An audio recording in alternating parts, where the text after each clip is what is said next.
ఏంటిదే ఏంది నీ నస? ఒకసారి ఇల్లు చూపించచ్చుగా.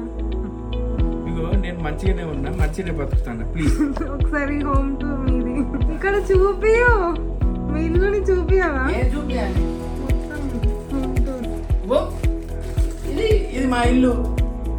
ఓకే. ఇట్లనే ఉంటది. ఇక్కడ బుద్ధి పుట్టినప్పుడు చదువుకుంటా, బుద్ధి పుట్టినప్పుడు పడుకుంటా, బుద్ధి పుట్టినప్పుడు కూర్చుంటా. నా ఇంట్లోకి ఎవరు రారు కాబట్టి ఇద్దరిని తగిలేసిన అలాగే తయారైతారేమో అని. అటు చూడు, అది ఆల్రెడీ నాలాగే తయారైపోయింది. వాళ్ళ పాపం ఎగిరిపోతారు. ఇవి మేమిద్దరం, అది మన అమ్మ నాన్న. ఇవి చైర్లు. ఇది కూడా బెడ్రూమ్, ఎప్పుడైనా బుద్ధి పుట్టినప్పుడు పడుకోవడానికి. అదేంటి అక్కడ కింగ్ ఫిషర్ అని ఉంది? అది బీర్లు అనుకునేవి. బీర్లు కాదు, లోపల ఏదో సామాన్లు ఉంటాయి. ఎక్కువ సామాన్లు ఉంటాయి మా ఇంట్లో బీభత్సమైన సామాన్లు ఉంటాయి. కానీ ఏది వాడు కొన్ని ట్రై చేసి అక్కడ పక్కన పెడతాం. అమెజాన్ నుంచి వచ్చింది కొత్తది, అది కూడా చెత్త పడేచ్చు. నేను ఒక్కడనే ఉన్నా ఇంట్లో, పని చేయడానికి ఎవరు లేరు. నేను ఒక్కడనే ఉన్నా. ఇప్పుడే మ్యాగీ చేసుకుందామని ఇంట్లో కూర్చున్నా. మరి గిన్నెలు ఎవరిది? ఇది ఎవరు? నాకైతే సంబంధం లేదు దాని గురించి. వాటిని చూస్తా ఉంటే నేను ఇరిటేషన్ వస్తాను. నాకు ఇష్టం భుజియా.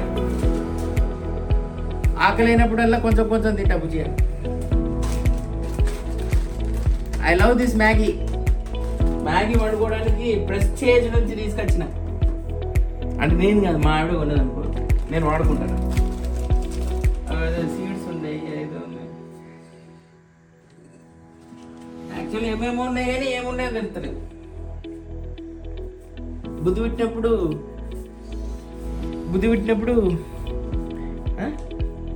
ఏంటిది? కబోర్డ్స్ లో ఏం దాచుకుంటారు? కబోర్డ్స్ వస్తువులు అంటే ఎక్కువ వంట సామాన్లు ఉంటాయి కదా.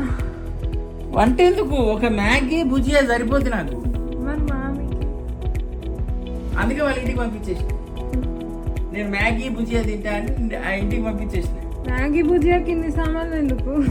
అంటే దీంట్లో నీళ్ళు పోసుకొని మ్యాగీ చేసుకుంటా. బుద్ధి పెట్టినప్పుడు దీంట్లో పాలు, ఏదైనా చెత్త పడపోసుకోవడానికని కొన్నా కానీ వాడతలేను. కొత్తది ఇంకా స్టిక్కర్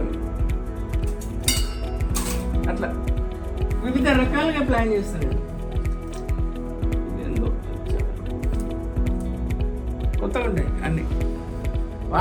వాటర్ ఫిల్టర్ దూపైనప్పుడు ఇక్కడ వాటర్ తాగాలి. వాటర్ తాగడం ఫ్రెష్ వాటర్. ఇదేంటి మళ్ళీ ఎందుకు 2 బెడ్షీట్ల సపరేట్? అంటే నేను అప్పుడప్పుడు నాకు కొంచెం పిచ్చి ఉంది అన్నట్టు.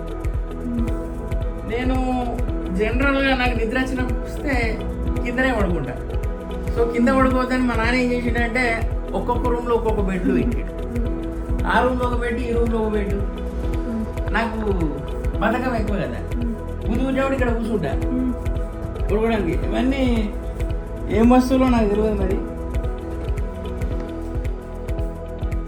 దేవుని గుడి ఏం చూపించాలి? దేవుని గుడిలో ఏముంటాయి? దేవుళ్ళు ఉంటారు. ఇది అర్థం. అప్పుడప్పుడు నా ప్లేస్ నేను చూసుకుంటా. అది ఇల్లు ఏమేమో ఉంటాయి. ఇది కూడా పెట్టే టీవీ, సినిమా చూస్తాను. యాక్చువల్లీ నేను టీవీ చూస్తున్నా. Alexa, play music. Here's June Sawan. Jordan, you broke the vase again. Alexa, come. So proud of you, Kanna. Alexa, stop. ఇంతే ఇల్లు. అదేంటి? బాత్రూమ్. దొడ్డికి ఎట్లా పోవన్నా చూపించాలా? చూపిస్తా. వద్దు. చెప్పు. దొడ్డికి ఉంచా, ఎట్లా పోవాలి, స్నానం, అవన్నీ కావాలన్నా అవి కూడా చూపిస్తా. కానీ ఇప్పుడు వాడికి సపరేట్ సైట్ ఉంది. ఏది? ఫొటోస్. యాక్చువల్లీ నేను కోయంబత్తూరు పోయినప్పుడు ఆ ఫోటో దిగిన. ఇది మ్యారేజ్ షూట్ అప్పుడు పైంది ఏంటంటే హైదరాబాద్ పోయినప్పుడు కింద మ్యారేజ్ షూట్. ఇది పిన్ని మా అక్క చచ్చిపోయినప్పుడు అట్లా. బాయ్ మరి ఇక. ఎందుకు చూసారు కదా ఇల్లు ఏం చూస్తారు ఇంకా మన ఉన్నాయా చూడడానికి? అన్ని చెత్త చెత్త సామాన్లు పడేస్తాము. అంటే మాకు అంత డెకరేషన్ రావన్నట్టు, మేము న్యాచురల్ ఎట్లుంటామో అట్లా చూపిస్తాం. అది మా మామి ఇంట్లో- లేకపోతే రూమ్ ఎట్లుంది చూడండి. మాది లేకపోయినా ఇట్లనే ఉంటుంది. మామి ఉంటే చాలా నీట్గా ఉంటుంది. అంటే నీట్నెస్ అనేది నా ద్వారా వస్తుంది యాక్చువల్లీ. ఆ, నేను ఏం నీట్ బాగా చూసుకుంటాను. నువ్వు యాక్చువల్లీ బ్రష్ కూడా చేయలేదు చెప్పాలంటే 3 days నుండి నేను ఇవాళ చేసిన చెయ్యాలి. చేసిన. స్నానం చేసినావా? స్నానం చేసిన ఓకే చేసినా చేయనట్టుంటే అదే నా speciality. Okay bye. Bye bye. వెళ్ళిపోతున్నావా? వెళ్ళిపో.